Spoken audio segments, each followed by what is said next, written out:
Another day, another basketball stories na naman ang pagkikwentuhan natin. At ngayon nga, yung pag-uusapan natin ang balitang gagawa pa nga daw ng trade ngayon ang Los Angeles Lakers. At ang balitang ayaw na nga daw ni Jonathan Kuminga na maglaro pa sa Golden State Warriors. Kagaya nga ng napag-usapan natin, pipirma na nga ng 2-year, $11 million contract si Marcus Smart sa Los Angeles Lakers matapos lamang na i-buyout ito ng kanyang dating team na Washington Wizards. Kaya dahil nga sa nangyaring ito, ay marami ng mga fans ang natuwa lalo pat kung inyong matatandaan. Ito nga ang 2022 Defensive Player of the Year kaya napakalaki nga ng maitutulong at maiaambag niya sa kupunan ng Los Angeles Lakers. At base nga sa pinakahuling inilabas na balita, balak nga daw pong gamitin ni Coach JJ Redick si Marcus Smart bilang kanilang 6th month next season since bukod nga sa kanyang depensa, ay kaya rin naman nga nitong gumawa ng puntos sa lahat ng parte ng court.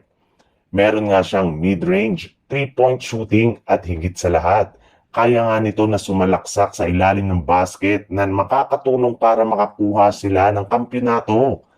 Pero ayon nga sa isang NBA analyst, bago pa man nga maging opisyal na pagkuha nila kay Smart, ay kakailanganin muna nga nila na magtanggal ng at least isa o dalawang player sa kanilang lineup na kinabibilangan na Shake Milton at Jordan Goodwin na pwede nilang i-waive o i-trade ang kontrata sa mga susunod na araw.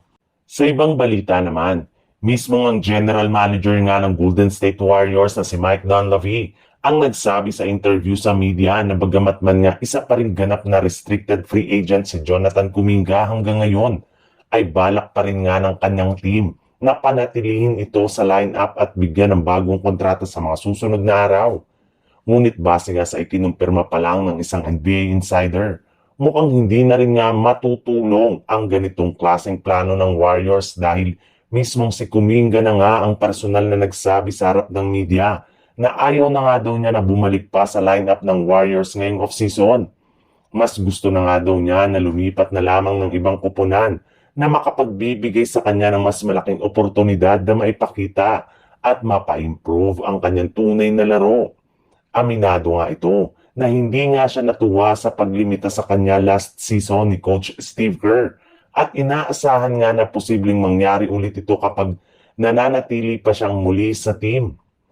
Kaya wala na nga siyang iba pang choice kundi ipuwersa ang Golden State Warriors na i-trade na siya sa ibang kupunan sa lalong madaling panahon ngayong off-season.